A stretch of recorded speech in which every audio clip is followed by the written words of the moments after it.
এরই মধ্যে মধ্যপ্রাচ্যে যুদ্ধের ষষ্ঠ দিনেও কাতারের ওপর একাধিক বিস্ফোরণ হয়েছে। দোহার আকাশে দেখা গিয়েছে সেই বিস্ফোরণের শব্দ।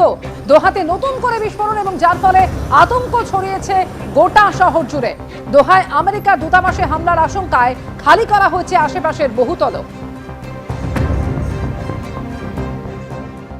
দুই পক্ষই একে অপরকে বোমা বর্ষণ করছে।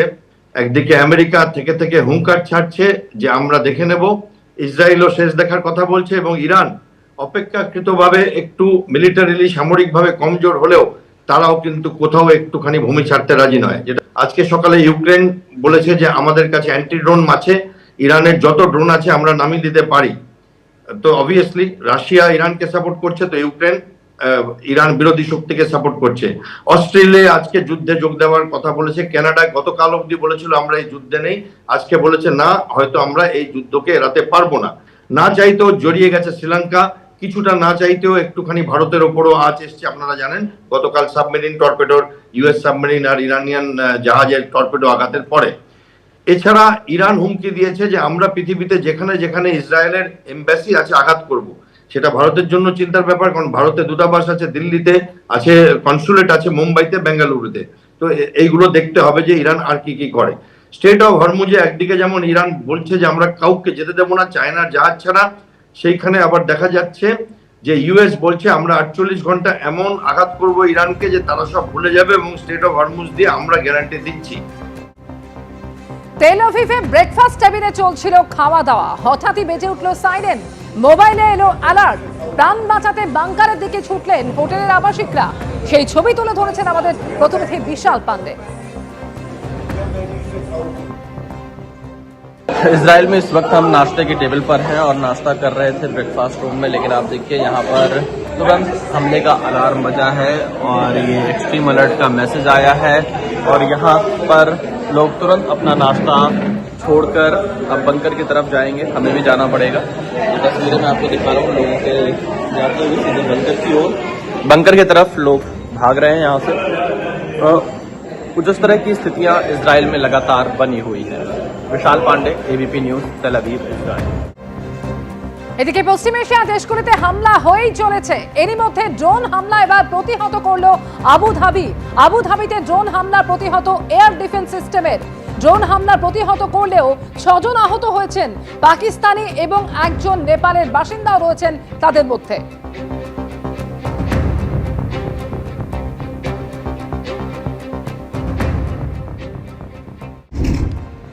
ইরানের সামরিক ঘাঁটিতে হামলার পাশাপাশি এবার টার্গেট একটি স্টেডিয়াম। ইরান আমেরিকা ইসরায়েল যুদ্ধে এবার স্টেডিয়ামেও হামলা হলো। তেহরান স্টেডিয়ামে এয়ার স্ট্রাইক, একেবারে ধ্বংসস্তূপে পরিণত হয়েছে তেহরানের স্টেডিয়াম। দুটি ছবি পাশাপাশি রেখেছে। একদিকে ইরানের সানান্দেজ সামরিক ঘাঁটিতে হামলা হয়েছে, একই সঙ্গে হামলা হয়েছে তেহরানের স্টেডিয়ামে।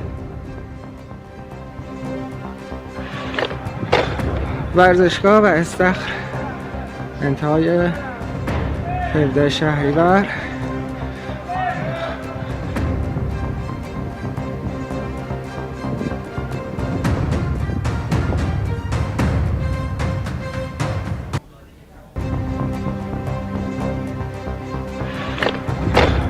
ورزشگاه و استخر انتهای 17 شهریور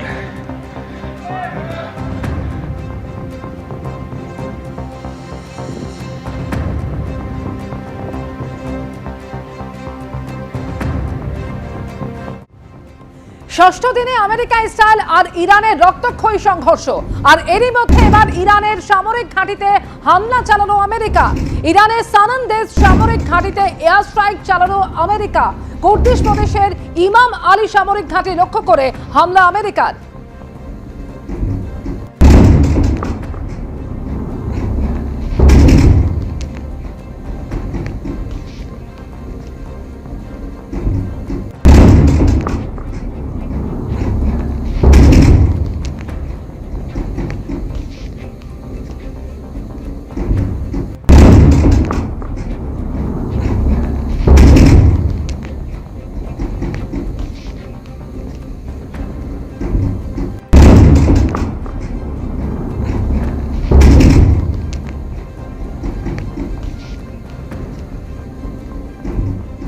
ছবি আপনাদের সামনে রেখেছি। ইরানের সামরিক ঘাঁটিতে এবার হামলা আমেরিকার। সানান্দেজ সামরিক ঘাঁটি এবং সেখানে এয়ার স্ট্রাইক চালালো আমেরিকা।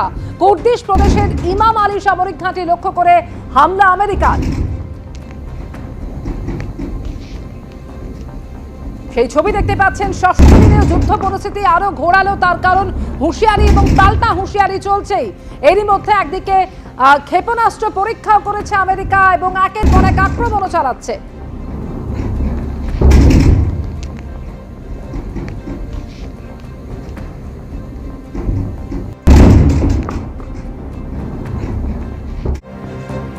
এদিকে পশ্চিম এশিয়া দেশগুলিতে হামলা হয়েই চলেছে। এরই মধ্যে ড্রোন হামলা এবার প্রতিহত করলো আবুধাবি। আবুধাবিতে ড্রোন হামলা প্রতিহত এয়ার ডিফেন্স সিস্টেমের। ড্রোন হামলা প্রতিহত করলেও 6 জন আহত হয়েছেন। পাকিস্তানি এবং একজন নেপালের বাসিন্দাও রয়েছেন তাদের মধ্যে।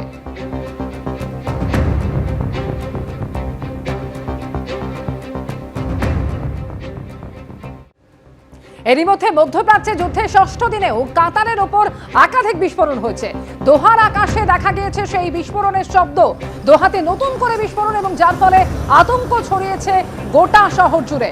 দোহায় আমেরিকার দূতাবাসে হামলার আশঙ্কায় খালি করা হয়েছে আশেপাশের বহুতল। দুই পক্ষই একে অপরকে বোমা বর্ষণ করছে। একদিকে আমেরিকা থেকে থেকে হুঙ্কার ছাড়ছে যে আমরা দেখে নেব।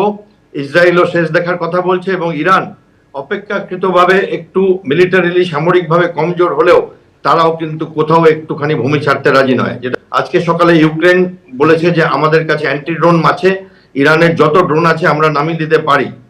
তো অবভিয়াসলি রাশিয়া ইরানকে সাপোর্ট করছে, তো ইউক্রেন ইরান বিরোধী শক্তিকে সাপোর্ট করছে। অস্ট্রেলিয়া আজকে যুদ্ধে যোগ দেওয়ার কথা বলেছে। কানাডা গতকাল অবধি বলেছিল আমরা এই যুদ্ধে নেই, আজকে বলেছে না, হয়তো আমরা এই যুদ্ধকে এড়াতে পারবো না। না চাইতেও জড়িয়ে গেছে শ্রীলঙ্কা, কিছুটা না চাইতেও একটুখানি ভারতের ওপরও আঁচ এসছে। আপনারা জানেন গতকাল সাবমেরিন টর্পেডোর, ইউএস সাবমেরিন আর ইরানিয়ান জাহাজের টর্পেডো আঘাতের পরে। এছাড়া ইরান হুমকি দিয়েছে যে আমরা পৃথিবীতে যেখানে যেখানে ইসরায়েলের এমবাসি আছে আঘাত করব। সেটা ভারতের জন্য চিন্তার ব্যাপার, কারণ ভারতের দূতাবাস আছে দিল্লিতে, আছে কনসুলেট আছে মুম্বাইতে, বেঙ্গালুরুতে। তো এইগুলো দেখতে হবে যে ইরান আর কি কি করে। স্ট্রেট অফ হরমুজে একদিকে যেমন ইরান বলছে যে আমরা কাউকে যেতে দেবো না চায়নার জাহাজ ছাড়া, সেইখানে আবার দেখা যাচ্ছে যে ইউএস বলছে আমরা 48 ঘন্টা এমন আঘাত করব ইরানকে যে তারা সব ভুলে যাবে এবং স্ট্রেট অফ হরমুজ দিয়ে আমরা গ্যারান্টি দিচ্ছি। ইরান ইসরায়েল আমেরিকার যুদ্ধের আবহে দিল্লির ইরানের দূতাবাসে ভারতের বিদেশ সচিব বিক্রম মিশ্রি। ইরানের সুপ্রিম লিডার খামেনির মৃত্যুতে শোক প্রস্তাব নিয়ে বইয়ে স্বাক্ষর।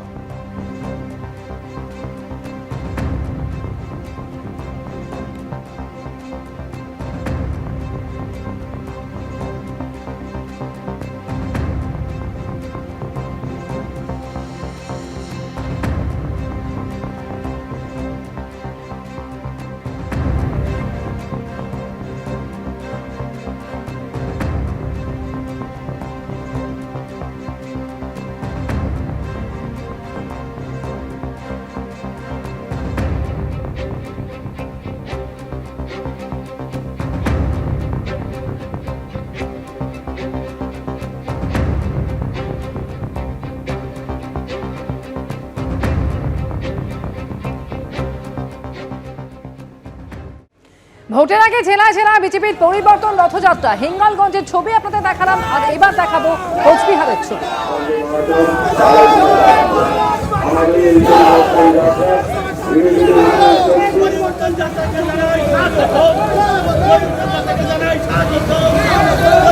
বন্ধুগণ, আমাদের এই পরিবর্তন যাত্রায় উপস্থিত হয়েছেন আমাদের প্রাক্তন